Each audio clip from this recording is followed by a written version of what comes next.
Hello everyone.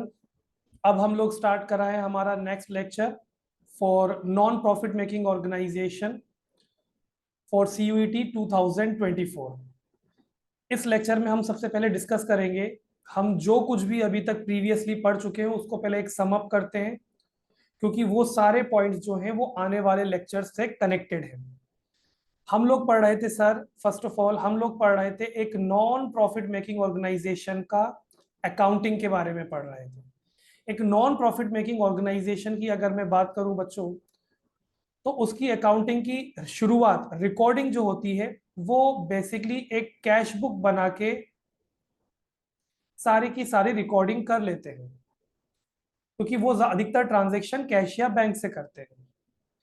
और इस cash book के बेसिस पे जब फाइनेंशियल स्टेटमेंट बनाए जाते हैं तो सबसे पहले बनाया जाता है receipt and payment account.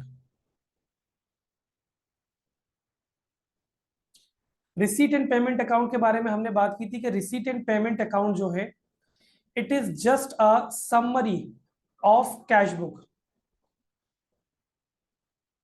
Okay जी, ये लीजिए। हाँ जी, receipt and payment account is just a summary of cash book. Sir cash book जो है वो क्रोनोलॉजिकल ऑर्डर में डेट एंड टाइम वाइज बनाया जाता है, from first of April to 31 March.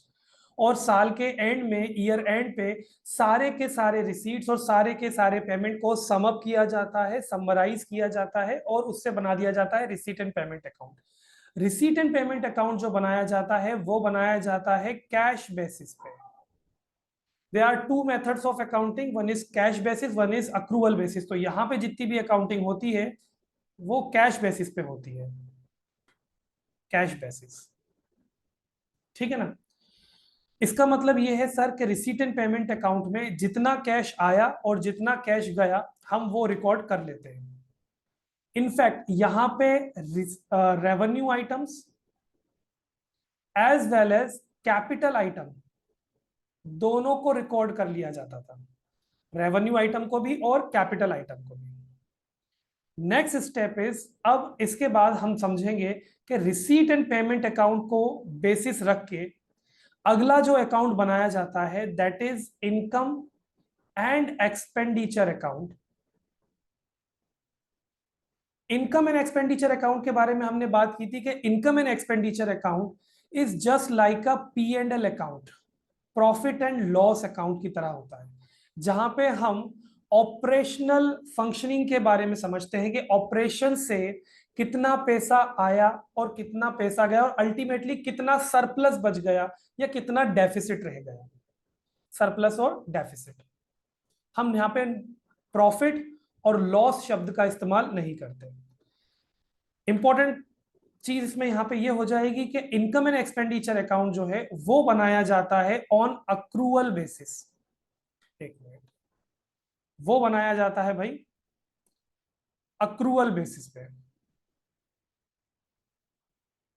Accrual basis का मतलब होता है सर कि जो करंट ईयर की इनकम है और करंट ईयर के एक्सपेंडिचर है सिर्फ वही रिकॉर्डेड होंगे, करंट ईयर की इनकम्स और करंट ईयर के एक्सपेंडिचर।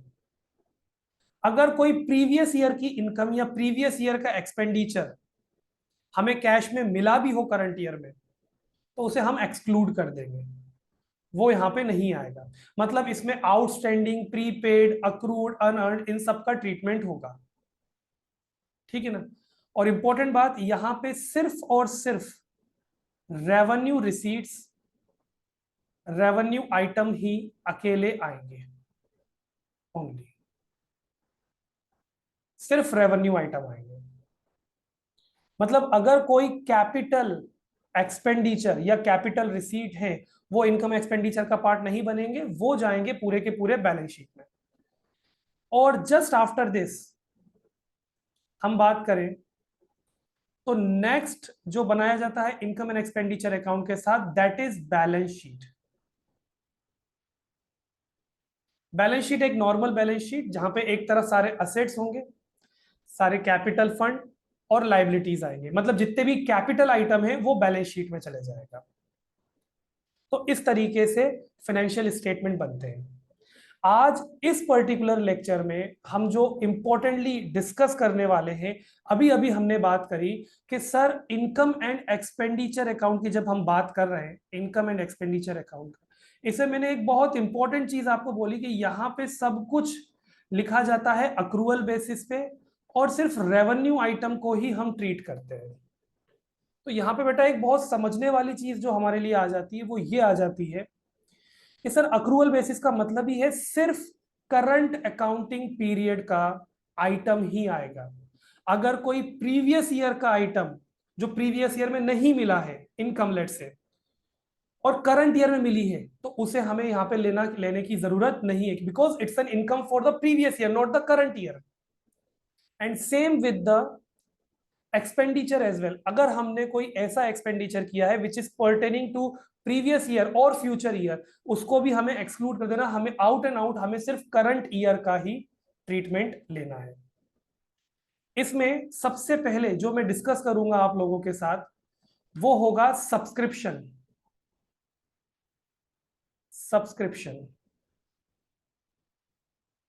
सब्सक्रिप्शन का ट्रीटमेंट, इसको मैं पहले थोड़ा सा एक बेसिक बेसिक चीजें समझा देता हूं आपको, और फिर हम इसको डिटेल में देखेंगे। Subscription is an income for a non profit making organisation. अब मान के चलिए कि हमारा फाइनेंशियल ईयर है, एक नॉन प्रॉफिट मेकिंग ऑर्गेनाइजेशन है, उसका फाइनेंशियल ईयर है जो स्टार्ट हुआ है 1 अप्रैल 2020 से, और उसका एंड हो रहा है 31 मार्च 2021। अगर ये आपका फाइनेंशियल ईयर है तो इसमें ध्यान देने वाली बात यहां पे ये आ जाएगी बेटा कि हमें तो इनकम एक्सपेंडिचर अकाउंट बनाना है on the basis of receipt and payment account. Let's say receipt and payment account show कर रहा है कि सब्सक्रिप्शन के नाम पे ड्यूरिंग द ईयर, इस साल के अंदर सब्सक्रिप्शन के नाम पे जो अमाउंट रिसीव हुआ है वो हुआ है 2 लाख रुपीस का। 2 लाख रुपए का सब्सक्रिप्शन रिसीव हुआ है। बट इट डजेंट मीन्स कि अगर 2 लाख रुपीस का सब्सक्रिप्शन रिसीव हुआ है तो ये पूरा का पूरा 2 लाख रुपीस का अमाउंट करंट अकाउंटिंग ईयर का ही है। It is might be possible कि इस 2 लाख रुपए में हमें कोई सब्सक्रिप्शन ऐसा हो जो प्रीवियस ईयर का हो, मतलब कि कोई हमारा मेंबर था जो प्रीवियस ईयर में हमें सब्सक्रिप्शन पे नहीं कर पाया था, करंट ईयर में पे कर रहा है, वो भी अमाउंट इंक्लूडेड था। और ऐसा भी हो सकता है कि करंट ईयर में हमारे किसी मेंबर ने एडवांस सब्सक्रिप्शन दे दिया फ्यूचर ईयर के लिए, वो भी इंक्लूड हो गया इस 2 लाख रुपीस में। अरे भाई हमें इन अमाउंट्स को एक्सक्लूड कर देना है, इन अमाउंट्स को हमें यहाँ पे इनकम एक्सपेंडिचर अकाउंट में शो करने की जरूरत नहीं है। तो एक बहुत सिंपल सा फंडा अगर मैं समझाना चाहूँ आप लोगों को तो इस तरीके से समझिएगा कि 2 आइटम ऐसे हैं जो प्लस होंगे और 2 आइटम ऐसे हैं जो माइनस किए जाएंगे। क्या क्या प्लस किए जाएगा समझिएगा। सबसे पहले प्लस किया जाएगा outstanding subscription of current year. Of current year, मैं CY लिख रहा हूं मतलब कि current year. What do you mean by outstanding subscription of current year? Sir current year में कुछ मेंबर्स से हमें सब्सक्रिप्शन मिलनी थी, but due to some reasons हमारे मेंबर्स ने करंट ईयर में सब्सक्रिप्शन नहीं दी है, बट वो हमारी इनकम है करंट अकाउंटिंग ईयर की। इवन तो हमें कैश में नहीं मिली है बट वो हमारी इनकम है करंट अकाउंटिंग ईयर की, तो हमें उसे प्लस कर देना चाहिए बिकॉज कैश में नहीं मिली। इट मीन्स वो 2 लाख रुपीस के अमाउंट में इंक्लूडेड नहीं है, बट वो हमारा करंट ईयर की इनकम है, तो उसे हम प्लस करेंगे। और उसके साथ साथ हम माइनस करेंगे outstanding subscription of previous year. मैं PY लिख रहा हूं, इसका मतलब है प्रीवियस ईयर, पिछले साल का आउटस्टैंडिंग। प्रीवियस ईयर में किसी मेंबर ने लेट से सब्सक्रिप्शन नहीं दे पाया ड्यू टू सम रीजंस, वो हमें मेंबर सब्सक्रिप्शन नहीं दे पाया। अब क्योंकि प्रीवियस ईयर उसने सब्सक्रिप्शन नहीं दिया तो इट इज मतलब बहुत ज्यादा चांस बनते हैं कि करंट ईयर में वो मेंबर हमारा सब्सक्रिप्शन हमें दे रहा है। तो हो सकता है इस 2 लाख रुपए में प्रीवियस ईयर का सब्सक्रिप्शन जो आउटस्टैंडिंग रह गया था वो हमें मिला हो और इस 2 लाख रुपीज के अमाउंट में इंक्लूडेड हो। अगर वो प्रीवियस ईयर का सब्सक्रिप्शन इस 2 लाख रुपए के अमाउंट में इंक्लूडेड है तो उसे हमें माइनस कर देना, because this is not for the current accounting period but for the previous year. इसके अलावा फिर हम यहां पे बात करें कि एडवांस, अगर मैं बात करता हूं advance subscription of current year में माइनस में लिखूंगा advance subscription of current year में एडवांस मिला। भाई करंट ईयर हमारा चल रहा था 1 अप्रैल 2020 से 31 मार्च 2021 के बीच में। कोई हमारा मेंबर आया, करंट ईयर की सब्सक्रिप्शन तो दे गया, बोला भाई अगले साल की भी सब्सक्रिप्शन में आपको एडवांस में देने को तैयार हूं, ये लग रखो।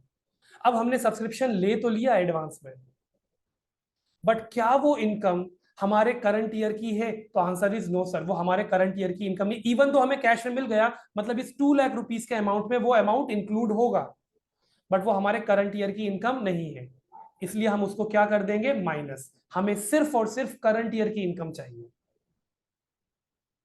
And the last one, last point, advance subscription of previous year हम यहां पे प्लस कर देंगे। क्यों प्लस कर देंगे सर? प्रीवियस ईयर का एडवांस, प्रीवियस ईयर में पिछले साल में हमारे किसी मेंबर ने हमें एडवांस सब्सक्रिप्शन दे दिया, तो हमें रिसीव तो प्रीवियसली हो गया था, पिछले साल हो चुका था, बट वो इनकम करंट ईयर की है। इट मींस वो 2 लाख रुपए के अमाउंट में इंक्लूड नहीं है, बट वो इनकम करंट ईयर की है, तो हमें करंट ईयर की इनकम में उसे क्या करना पड़ेगा? ऐड करना पड़ेगा। तो एक सिंपल सी बात है, हमारा फंडा सिर्फ इतना सा चलेगा बेटा, यहां पे मैं समझा देता हूं कि ये 2 लाख रुपए क्या है? This is subscription, subscription received during current year. Current year में हमें कुल मिला के 2 लाख रुपए की सब्सक्रिप्शन रिसीव हुई, बट इसका मतलब ये नहीं है कि पूरे 2 लाख रुपए करंट अकाउंटिंग ईयर के ही थे। इसमें हो सकता है करंट ईयर अकाउंट का कुछ, करंट ईयर का जो सब्सक्रिप्शन है वो रिसीव नहीं हुआ, वो आउटस्टैंडिंग रह गया। हमें प्रीवियस ईयर का सब्सक्रिप्शन रिसीव हो गया, हमने कोई एडवांस सब्सक्रिप्शन रिसीव हुआ आने वाले साल का, इन सबका हमें प्लस माइनस करना है। जरा एक एग्जांपल लेके समझ लेते हैं। मान के चलिए यहां पे, मान के चलिए कि भाई करंट ईयर में हमें बोला गया कि हमारे कुछ मेंबर्स ने लेट से 10,000 रुपीज का सब्सक्रिप्शन आउटस्टैंडिंग छोड़ दिया करंट अकाउंटिंग ईयर में। 10,000 का सब्सक्रिप्शन और मिलना चाहिए था करंट ईयर का, बट अभी नहीं मिला है, बट इनकम तो करंट ईयर की, इसलिए मैं प्लस कर दूंगा।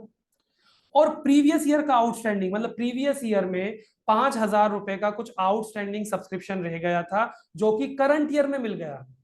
अगर करंट ईयर में मिला है, इट मींस दैट ये 2 लाख रुपए में वो इंक्लूडेड था, तो हम इसे क्या कर देंगे? माइनस। क्योंकि सर 5,000 रुपए मिले तो हैं, बट वो प्रीवियस ईयर के मिले हैं, करंट ईयर की इनकम नहीं है, तो वो हमारा माइनस में जाएगा। ये लीजिए ब्रैकेट में लिख देता हूं माइनस में। सेम टू सेम इसी तरीके से मान के चलिए करंट ईयर में हमारा कोई मेंबर आया और बोला कि भाई मैं तो आपको एडवांस सब्सक्रिप्शन देने को तैयार हूं, आप आने वाले सालों की सब्सक्रिप्शन मुझसे एडवांस में ले लीजिए। तो वो हमें 20,000 रुपए एडवांस में दे के चले गया। तो वो 20,000 रुपए क्योंकि हमें एडवांस में दे के चले गया, तो इस 2 लाख रुपए के अमाउंट में वो इंक्लूडेड था। 2 लाख रुपीज उस 2 लाख रुपए में इंक्लूडेड था। बट क्या करें, वो क्या करंट ईयर की इनकम है? नहीं सर, वो तो आने वाले साल की इनकम है, तो उसे हम माइनस कर देंगे।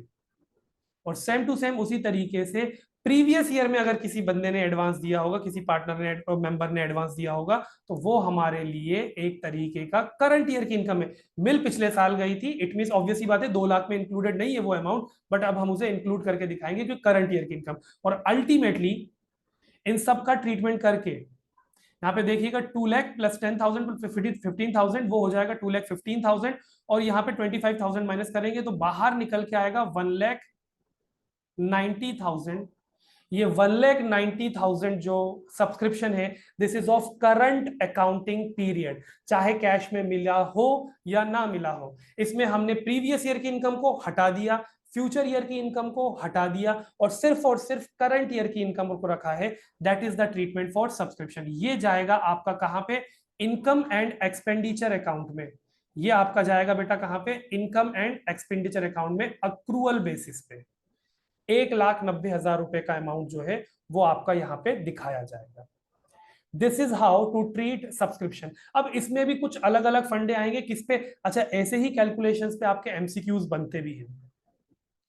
तो अभी अपन और प्रैक्टिस करेंगे, कुछ क्वेश्चंस को प्रैक्टिस करेंगे किस तरीके से पूछा जा सकता है एमसीक्यूज में, फिर अपन इस पे और कंट्रोल बनाएंगे, ठीक है ना। आई होप यहां तक तो इसको समझ में आ गया होगा आप लोगों को।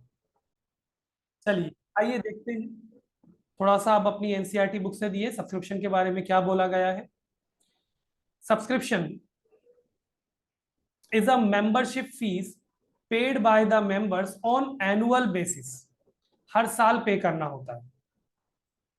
This is the main source of income of such organisations. कोई भी नॉन प्रॉफिट मेकिंग ऑर्गेनाइजेशन होता है, चाहे वो एक स्पोर्ट्स क्लब हो, चाहे वो एक लाइब्रेरी हो, उसके मेंबर जो सब्सक्रिप्शन के नाम पे जो पैसा देते हैं, that is the main source of income for a non profit making organisation. In fact schools में जो पेरेंट्स फी पे करते हैं बच्चों के लिए, tuition fees, that will be also like a subscription fees. Subscribe कर रहे हैं कि भाई ऑब्वियस ही बात है कि बच्चे पढ़ सके। आगे देखिएगा, the subscription paid by the members is shown in the receipt side of receipt and payment account and as income in the income and expenditure account। Receipt and payment account में receipt side दिखाया जाएगा, income and expenditure में income side दिखाया जाएगा। It may be noted that receipt and payment account shows the total amount of subscription actually received. अब याद रखना, इस पे थोड़ा सा मैं फोकस दिलवाऊंगा कि receipt and payment account shows the total amount of subscription actually received. जितना भी अमाउंट मिला है वो बता दिया जाता है। अरे भाई ऐसा भी तो हो सकता है कि इसमें कुछ प्रीवियस ईयर का अमाउंट हो, ठीक है ना। The amount shown in income and expenditure account is confined to the figure related to current period. अब इनकम एंड एक्सपेंडिचर में जब हम सब्सक्रिप्शन का अमाउंट दिखाएंगे तो सिर्फ और सिर्फ वही अमाउंट दिखाएंगे जो करंट अकाउंटिंग पीरियड का होगा। प्रीवियस ईयर का या फ्यूचर ईयर का कोई अमाउंट रिसीव हुआ है उसे हम लोग हटा देंगे, एक्सक्लूड कर देंगे। और अगर करंट अकाउंटिंग ईयर का कुछ कैश में नहीं भी मिला है बट उसको भी हम बकायदा अपनी इनकम के तौर पे दिखाएंगे। This is what we called accrual concept. चलिए जी आगे देखते हैं आगे क्या बोल रखा है, ठीक है ना। तो ये एग्जाम्पल वगैरह दिया हुआ है, एग्जाम्पल को हम लोग इतना माइंड नहीं कर रहे हैं अभी, लीव इट एग्जाम्पल्स को। आइए जरा समझने की कोशिश करेंगे, इसमें कुछ इलस्ट्रेशन उठाते हैं। ये इलस्ट्रेशन नंबर 5 को देखेंगे, इससे समझने की कोशिश करते हैं सब्सक्रिप्शन के। एक बेसिक क्वेश्चन है, बेसिक क्वेश्चन से अपन स्टार्ट करते हैं, आइए समझते हैं। देखिएगा बच्चों, as per the receipt and payment account, as per the receipt and payment account for the year ending 31 March 2025 the subscription were received for rupees 2,50,000। कि भाई रिसीट एंड पेमेंट अकाउंट जो है 31 मार्च 2015 का receipt and payment account show कर रहा है कि 2,50,000 रुपए की सब्सक्रिप्शन मिली है 31 मार्च 2015 तक, 31 of March 2015। But it doesn't means कि ये जो 2,50,000 रुपीज का अमाउंट है वो करंट ईयर का ही हो। कुल मिला के 2,50,000 रुपीज रिसीव हुआ है। इट माइट बी पॉसिबल इसमें कुछ प्रीवियस ईयर का अमाउंट इंक्लूड हो, इट माइट बी पॉसिबल इसमें कुछ फ्यूचर ईयर का अमाउंट इंक्लूड हो, और इट माइट बी पॉसिबल इसमें करंट ईयर की इनकम अभी इंक्लूड ना हो, उसे इंक्लूड करना है हमें। आइए देखते हैं। तो भाई साहब हमारा अकाउंटिंग ईयर जो है वो स्टार्ट हुआ है। अब जरा मैं आपको बता दूं, यहाँ पे लिख दूं कि सर हमारा करंट ईयर जो है, करंट ईयर है हमारा 2014-15, ये हमारा करंट ईयर है। हमारा प्रीवियस ईयर है 2013-14, ठीक है ना। थोड़ा सा मेल फंक्शन कर रहा है ये, इधर लिख देते हैं वापस से। करंट ईयर हमारा 2014 एंड 15, प्रीवियस ईयर हमारा 2013 एंड 14, और हमारा फ्यूचर ईयर वो रहेगा 2015 एंड 16। हमें अकाउंटिंग करनी है सर हमारे करंट अकाउंटिंग पीरियड की, हमें अकाउंटिंग करनी है हमारे करंट अकाउंटिंग पीरियड, ठीक है जी, नो प्रॉब्लम। आओ अब जरा समझने की कोशिश करते हैं क्या गिवन है। देखिएगा, सब्सक्रिप्शन आउटस्टैंडिंग ऑन 1 अप्रैल 2014, 1 अप्रैल 2014 को आउटस्टैंडिंग सब्सक्रिप्शन बता रहा है 50,000 का। अगर 1 अप्रैल 2015 को हमारा आउटस्टैंडिंग सब्सक्रिप्शन 50,000 रुपए है, मतलब कि ये प्रीवियस ईयर का सब्सक्रिप्शन आउटस्टैंडिंग है। प्रीवियस ईयर आउटस्टैंडिंग रह गया था तो ऑब्वियस ही बात है करंट ईयर में मिला होगा, और ये 50,000 रुपीज का अमाउंट जो है इस 2,50,000 के अंदर इंक्लूडेड होगा।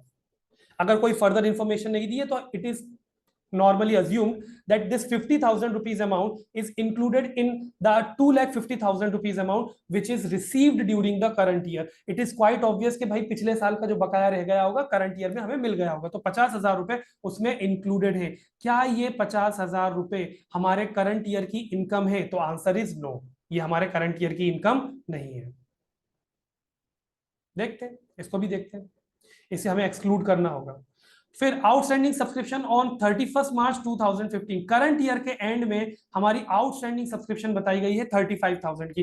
करंट ईयर की इनकम थी 35,000 और हमें कैश में अभी रिसीव नहीं हुई है, but this is the income for current year, this is the income for current year, तो हमें इसको इंक्लूड करना है। कुल मिला के ये जो अमाउंट है आपका 50,000 का, ये माइनस में जाएगा, और ये 35,000 रुपीज का अमाउंट है ये प्लस होगा इनकम एंड एक्सपेंडिचर अकाउंट में। आइए फिर आगे देखते हैं, आगे क्या बोल रखा है इन्होंने। आगे देखिएगा, subscription received in advance on 1 April 2014, advance subscription 1 अप्रैल 2014 मतलब कि प्रीवियस ईयर है ना। प्रीवियस ईयर में एडवांस सब्सक्रिप्शन मिला है 25,000 रुपए का एडवांस सब्सक्रिप्शन है। प्रीवियस ईयर में मिल चुका है, कैश प्रीवियस ईयर में मिल चुका है, बट वो इनकम कब की है? करंट ईयर की है, तो इसे क्या करेंगे सर? प्लस। और subscription received in advance on 31 March 2015, current year में एडवांस, करंट ईयर में हम बोल रहे हैं कि भाई हमें एडवांस सब्सक्रिप्शन मिल गई, मतलब आने वाले साल की इनकम हमें अभी मिल गई है, तो आने वाले साल की इनकम अगर हमें अभी मिली है तो वो हो जाएगी आपके कितने रुपए की? 30,000 की। इसे हम क्या कर देंगे? माइनस, इसे हम क्या कर देंगे? Plus. Ascertain the amount of income from subscription for the year 2014-15. Show how relevant items of subscription appear in the opening and closing balance sheet. बच्चों अब यहाँ पे ओपनिंग और क्लोजिंग बैलेंस शीट भी बनानी है। ओपनिंग बैलेंस शीट कब बनेगी? ऑब्वियस सी बात है, ओपनिंग बैलेंस शीट की डेट, ओपनिंग बैलेंस शीट की जो डेट होगी हमारी ये रहेगी। पहले थोड़ा साफ कर देता हूं, ये लीजिए, हमारी ओपनिंग बैलेंस शीट की बात करूं मैं, ये बनेगी 31 मार्च 2014, और करंट ईयर की बैलेंस शीट जो है वो बनेगी कब? 31 मार्च 2015।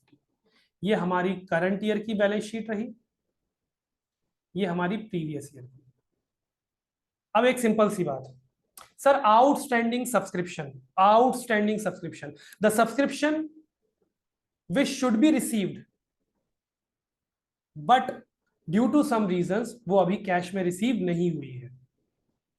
अब क्योंकि वो कैश में रिसीव नहीं हुई है तो वो हमारे लिए असेट हो जाता है। तो भैया ये जो आउटस्टैंडिंग सब्सक्रिप्शन है, जो प्रीवियस ईयर का आउटस्टैंडिंग है वो प्रीवियस ईयर की बैलेंस शीट में दिखाया जाएगा, और जो करंट ईयर की बैलेंस आउटस्टैंडिंग है वो करंट ईयर की बैलेंस शीट में दिखाया जाएगा असेट साइड। तो प्रीवियस ईयर की आउटस्टैंडिंग प्रीवियस ईयर का असेट में, और करंट ईयर की करंट ईयर के एसेट में, एज सिंपल एज दैट।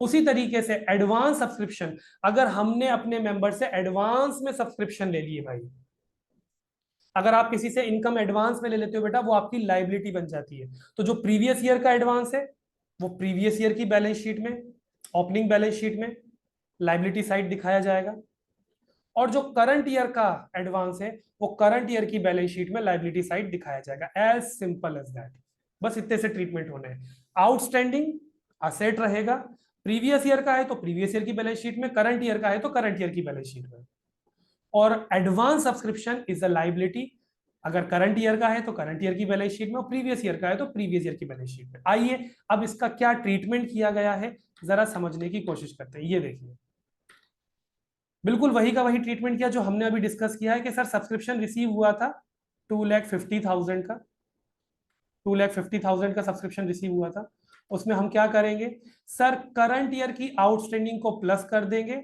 वहीं पे प्रीवियस ईयर की आउटस्टैंडिंग को माइनस कर देंगे। उसी तरीके से करंट ईयर के एडवांस को देखिए, करंट ईयर के एडवांस, ये करंट ईयर का एडवांस है बेटा 31 मार्च 2015। करंट ईयर के एडवांस को क्या कर देंगे प्लस, सॉरी, करंट ईयर के एडवांस को क्या कर देंगे माइनस, क्योंकि सर ये आने वाले साल का है। और प्रीवियस ईयर का जो एडवांस है, प्रीवियस ईयर का जो एडवांस है उसे हम लोग क्या कर देंगे प्लस, और प्लस माइनस करके जो फिगर आएगा that is 2,30,000, that is the subscription for current accounting period, that is the subscription for current accounting period. बस ये सारा का सारा ट्रीटमेंट जो है वो आपका इनकम एंड एक्सपेंडिचर अकाउंट में दिखाया जाएगा। किसमें बच्चों, इनकम एंड एक्सपेंडिचर अकाउंट में, इनकम साइड। अब एमसीक्यू में ये तो नहीं पूछने वाले कि भाई बना के दिखाओ, हमें कैलकुलेशन से मतलब है। हमारे पास ऐसा कोई क्वेश्चन आएगा और उसमें 4 ऑप्शन होंगे, उस ऑप्शन में एक फिगर ये भी होगा, बस हमें इस तरीके से कैलकुलेट करके सही फिगर फाइंड आउट करना है और उस पर टिक मारना है। ठीक है ना। तो देखिएगा नीचे इन्होंने सब्सक्रिप्शन अकाउंट बना रखा है, मैं इस पे आपको इसको पढ़ने को नहीं बोलूंगा, बिकॉज फॉर द रीजन हमारे एमसीक्यू वाले क्वेश्चन आने वाले हैं। ठीक है ना। हाँ बस अब ये प्रीवियस ईयर की बैलेंस शीट और करंट ईयर की बैलेंस शीट जरा देख लो कि जो प्रीवियस ईयर की बैलेंस शीट थी उसमें क्या लिखा है इन्होंने। प्रीवियस ईयर की बैलेंस शीट में देखना बेटा 31 मार्च 2014, और करंट ईयर की बैलेंस शीट 31 मार्च 2015। तो जो पिछले साल का आउटस्टैंडिंग था वो असेट साइड, पिछले साल का जो एडवांस था वो लाइबिलिटी साइड, और जो करंट ईयर का आउटस्टैंडिंग है वो करंट ईयर की बैलेंस शीट में असेट साइड, और जो करंट ईयर का एडवांस मिला है मतलब आने वाले साल के लिए एडवांस मिल गया है वो बैलेंस शीट में लाइबिलिटी साइड में। सिर्फ इतना सा ट्रीटमेंट करके यहाँ पे हम दिखाएंगे। ठीक है ना। इसको प्लीज प्रैक्टिस जरूर कीजिएगा जिससे कि आपकी होल्ड बने, एमसीक्यू आते हैं इस पे। चलिए सब्सक्रिप्शन को और बेहतर से समझने के लिए एक इलस्ट्रेशन और देखते हैं। इस इलस्ट्रेशन में अलग से क्या है जरा समझने की कोशिश करते हैं। देखिएगा, the extract of receipt and payment account for the year ended 31 March 2015 is given below. Sir ये रिसीट हमें मिला है, सब्सक्रिप्शन मिला है हमें, देख लीजिएगा। कुल मिला के सब्सक्रिप्शन मिला है 30,250 रुपीज का, 30,250। उसमें उन्होंने क्लियरली मेंशन किया है कि सर करंट ईयर का जो मिला है वो है 26,750। प्रीवियस ईयर का सब्सक्रिप्शन जो हमें मिल गया है वो मिला है 2,500 का, और एडवांस सब्सक्रिप्शन आने वाले साल का जो हमें मिल गया है वो मिला है हमें कितने रुपए का, 1,000 का। उन्होंने क्लियरली क्वेश्चन में ही पूरा क्लियरिफिकेशन दे दिया कि भाई करंट ईयर का कितना है आपका 26,750, प्रीवियस ईयर का जो हमें मिला है मतलब प्रीवियस ईयर आउटस्टैंडिंग रहा होगा, उस आउटस्टैंडिंग में से हमें 2,500 रुपए करंट ईयर में मिल गए हैं, और करंट ईयर में हमें आने वाले साल के लिए एडवांस मिल गया है 1,000 रुपीज का। तो कुल मिला के 30,250 रुपीज की हमारी सब्सक्रिप्शन हमें रिसीव हुई है ड्यूरिंग द ईयर। ये करंट ईयर की नहीं है, रिसीव हुई है। आगे इंफॉर्मेशन दे रखा है कि sir total number of members is 230, total number of members थे 230 के, और एनुअल फीस जो रिसीव हुई है वो होनी थी 125। इट मींस दैट अगर इस क्लब के, इस नॉन प्रॉफिट मेकिंग ऑर्गेनाइजेशन के 230 मेंबर्स हैं और हर मेंबर 125 रुपए पे कर रहा है, 125, so what is the actual amount of total subscription to be received in a particular year? Simple सी बात है सर,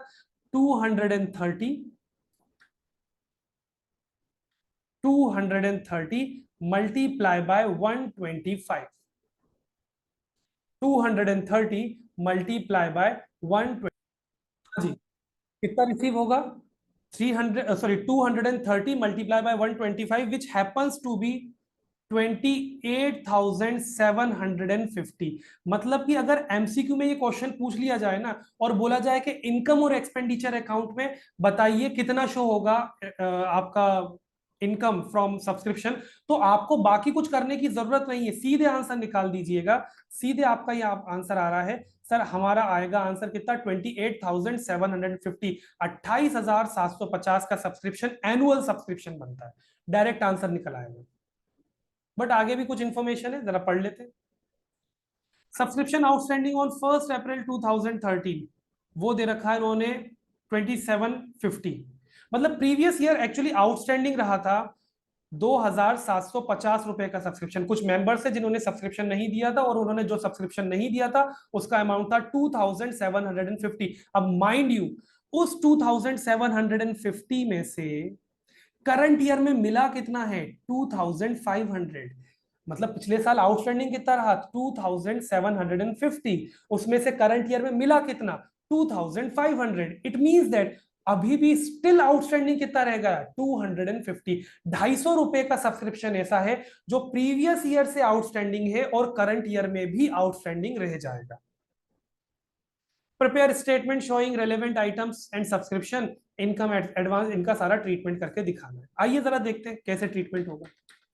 सिंपल सी बात, पहले तो हमने क्या करा कि सर हमारा जो करंट ईयर में सब्सक्रिप्शन रिसीव हुआ है वो हुआ है 30,250।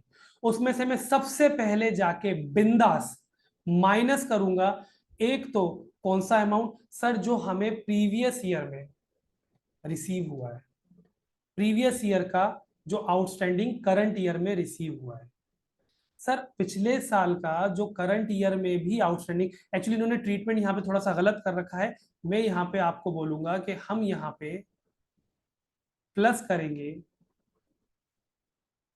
सिर्फ 2500। प्रीवियस ईयर का जो करंट ईयर में रिसीव हुआ है वो अमाउंट कितना था? 2500। इसका एक्चुअली मैं चाहूंगा कि इसका अपन वर्किंग थोड़ी सी अलग ही करके दिखाते हैं। आ जाओ, इसका ट्रीटमेंट कैसे होगा मैं आपको यहीं पे दिखा देता हूं, थोड़ा सा स्पेस बना के, समझिएगा। ये मैं आप लोगों के लिए बना रहा हूं बेटा इनकम एंड एक्सपेंडिचर अकाउंट। ये आपका एक्सपेंडिचर है, ये आपका इनकम साइड है, इनकम्स। हम क्या करेंगे, पहले तो सब्सक्रिप्शन जो रिसीव हुई है वो हुई है 30,250 की। इसमें से एक तो माइनस कर दूंगा जो प्रीवियस ईयर का मिला था, कितना मिला था हमें? 2500। और आने वाले साल का जो मिला है वो कितना मिला है? 1000। और हमने अभी भी बात कैलकुलेशन की सर, 2230 प्लस 125 अमाउंट कितना निकल के आया हमारा? 28,750। मतलब हमारा जो इनकम एक्सपेंडिचर में बाहर फिगर जाना चाहिए वो कितना जाएगा आपका? वो जाएगा आपका 28,750। ये जाएगा आपका इनकम एंड एक्सपेंडिचर अकाउंट में। ठीक है ना? तो सर कुछ मिसिंग मिसिंग सा लग रहा है हमें यहाँ पे, कुछ मिसिंग मिसिंग सा लग रहा है। क्या मिसिंग मिसिंग सा लग रहा है? एक मिसिंग फिगर है, अगर हम प्लस माइनस करें तो वो प्लस मिसिंग फिगर है 2000 का। मतलब कि outstanding subscription of current year, ये हमारा बैलेंसिंग फिगर है बेटा। करंट ईयर का आउटस्टैंडिंग कितने रुपए का बताएंगे हम? 2000 का, 2000 रुपीज का। देखो 30,250 जो मिला था उसमें 2500 रुपए प्रीवियस ईयर का था, 1000 रुपए फ्यूचर ईयर का, दोनों को माइनस कर दिया। और हमें ये बोला गया कि भाई 230 मेंबर थे, हर मेंबर जो है 125 रुपए कंट्रीब्यूट कर रहा है, तो कुल मिला के सब्सक्रिप्शन कितनी होनी चाहिए? 28,750। जब मैंने ये प्लस माइनस किया, अरे यार ये बहुत मेल फंक्शन कर रहा है। हाँ जी, जब मैंने इन दोनों को चीजों को माइनस किया यहाँ पे, जब मैंने माइनस किया बेटा, तो निकल के क्या आया? जरा ध्यान से देखने वाली बात क्या है। निकल के ये आया कि सर 30,250 माइनस 2,500 माइनस 1000 निकल के आता है 30,250। कितना निकल के आता है? 30,000, सॉरी माइनस किया तो कितना निकल के आता है? 20। ये निकल के आएगा आपका, एक मिनट माइनस करते हैं इसमें से, 26,750, 26,750। जबकि बाहर मुझे फिगर कितना चाहिए? 28,750। इट मींस एक मिसिंग फिगर है। वो मिसिंग फिगर कितने रुपए का है? 2000 रुपीज का मिसिंग फिगर है। वो कुछ और नहीं है सर, करंट ईयर का आउटस्टैंडिंग है 2000 रुपए का। आप ट्रीटमेंट इसी तरीके से कीजिएगा, क्योंकि एमसीक्यू में पूछा क्या जा सकता है, what is the amount of subscription to be shown in the income and expenditure account, तो वो आपका डायरेक्ट आंसर निकलेगा कितने रुपए का? 28,750। एक और चीज पूछी जाती है, करंट अकाउंटिंग ईयर का आउटस्टैंडिंग सब्सक्रिप्शन कितना है? वो निकल के आता है आपका 2000 रुपीज का। करंट अकाउंटिंग ईयर का जो आउटस्टैंडिंग सब्सक्रिप्शन है वो निकल के आता है कितने रुपए का? 2000 का। बस अब एक खास बात ध्यान रखने वाली, प्लीज एक खास बात को ध्यान रखिएगा, जब मैं यहां पे बैलेंस शीट बनाता हूं, एक बैलेंस शीट मैंने यहां पे बनाई, वो बैलेंस शीट बनाई मैंने फॉर द ईयर 2014, 31 मार्च 2014, और एक बैलेंस शीट बनाई मैंने बेटा, एक और बैलेंस शीट बनाई मैंने 2015 की, करंट ईयर की। तो जब मैं आउटस्टैंडिंग सब्सक्रिप्शन लिखूंगा तो प्रीवियस ईयर का आउटस्टैंडिंग सब्सक्रिप्शन लिखा जाएगा 2750, क्योंकि सर इतना ही आउटस्टैंडिंग था, क्वेश्चन में क्लियरली गिवन है, ये गिवन है, देखिएगा ये गिवन है, तो ये मैंने आउटस्टैंडिंग लिखा 2750। उस 2750 में से 250 रुपए का हमें अभी भी नहीं मिला है, करंट ईयर में भी आउटस्टैंडिंग है। तो जब मैं करंट ईयर में यहाँ पे, बहुत माल फिक्शन, ओके, अब जब करंट ईयर में जब मैं यहाँ पे आउटस्टैंडिंग लिखूंगा, आउटस्टैंडिंग सब्सक्रिप्शन, तो सर करंट ईयर की आउटस्टैंडिंग सब्सक्रिप्शन थी कितने रुपए की, 2000 की, ठीक है ना। और जो प्रीवियस ईयर की आउटस्टैंडिंग अभी भी चली आ रही है वो कितने रुपए की है, 250 रुपए की। तो हमारा कुल मिला के यहाँ पे जो फिगर दिखाया जाएगा वो कितना दिखाया जाएगा, 2250, 2250 का। ये भी एक बहुत ध्यान रखें कि अगर पूछे जाए कि balance sheet on as on 31 March 2015, अगर हमने जो बैलेंस शीट बनाई है एज ऑन 31 मार्च 2015, उसमें आउटस्टैंडिंग सब्सक्रिप्शन कितना बताया जाएगा, तो वो फिगर आएगा 2250 का। क्यों 2250, क्योंकि सर प्रीवियस ईयर का जो आउटस्टैंडिंग था, जरा मैं हाईलाइट कर करके बता देता हूं आप लोगों को, यहां पे देखिएगा कि जो प्रीवियस ईयर का जो हमारा आउटस्टैंडिंग था वो कितने रुपए का था, 2750। उस 2750 में से करंट ईयर में मिल कितना गया था, 2500, मतलब 250 का स्टिल आउटस्टैंडिंग था। मतलब जब हम करंट ईयर की बैलेंस शीट बताएंगे तो ये बताएंगे सर करंट ईयर का आउटस्टैंडिंग तो था कितने रुपए का, 2000, और प्रीवियस ईयर का जो आउटस्टैंडिंग अभी भी चला आ रहा है वो कितने रुपए का है, 250 का। इस तरीके से दोनों को प्लस करके जो करंट ईयर का हमारा आउटस्टैंडिंग बन के आता है वो निकल के, मतलब करंट ईयर में टोटल आउटस्टैंडिंग जो निकल के आता है वो निकल के आता है 2250, क्योंकि एमसीक्यू में घुमा के किसी भी तरीके से पूछा जा सकता है। 3 सवाल यहां पे बन सकते हैं। पहला, इनकम एक्सपेंडिचर अकाउंट में कितना दिखाया जाएगा आपका सब्सक्रिप्शन का फिगर, तो आपका आंसर होना चाहिए उस जगह पे, आपका आंसर होना चाहिए बेटा 28,750। दूसरा सवाल पूछा जाएगा, करंट ईयर का आउटस्टैंडिंग कितना है, सिर्फ for the year 2000, for the year which was ending on 31 March 2015, for the year outstanding कितना था, तो उसमें आपका जवाब होगा सर सिर्फ 2000 रुपीज का आउटस्टैंडिंग था। और ये पूछा जाए एज ऑन 31 मार्च 2015, कुल मिला के टोटल आउटस्टैंडिंग सब्सक्रिप्शन कितना है, तब आपका आंसर होगा बेटा कितने रुपए का, 2250। भैया सीयूटी इतने भी सिंपल क्वेश्चन नहीं पूछने वाला, अब यहां से 3 MCQs निकल के आ सकते हैं, तो ये ध्यान देना। और ये 2250 कब हम मार्क करेंगे, जब बोला गया हो एज ऑन 31 मार्च 2015, मतलब आप समझ लीजिए, मैं यहां पे लिख के बता देता हूं आपको, प्लीज देखिएगा एवरीवन। अगर वो ये पूछे कि सब्सक्रिप्शन फॉर 2015, 31 मार्च 2015, तो आपका आंसर होगा सर 28,750। अगर ये बोले कि subscription outstanding for the year ended on 2015, 31 March 2015, तो आपका जवाब होगा सिर्फ 2000 रुपीज। सर करंट ईयर की आउटस्टैंडिंग कितनी है, सिर्फ 2000। और अगर ये पूछा जाए कि subscription outstanding as on 31 March 2015, as on 31 March 2015, फिर आपका जवाब होगा 2000 प्लस वो 250 प्रीवियस ईयर की जो आउटस्टैंडिंग है, और आपका अल्टीमेटली आंसर होगा 2250। एज ऑन पूछा गया है या फॉर द ईयर पूछा गया है, इसमें कई बार कंफ्यूजन होता है, बच्चे गलत आंसर मार्क करके आते, तो प्लीज इस पे थोड़ा सा ध्यान दीजिएगा। अगर बोला जाए फॉर द ईयर तो आंसर होगा 2000। अगर बोला जाए कि भाई outstanding subscription for the year ended on 31 March 2015, तो आपका आंसर होगा 2000 रुपीज। और बोला जाए subscription outstanding as on 31 March 2015, तो आपका जवाब होगा 2250। 2250।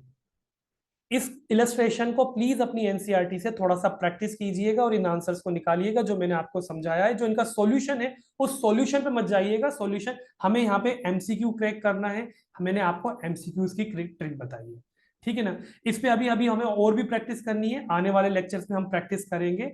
इस लेक्चर के लिए बस इतना ही। Thank you very much.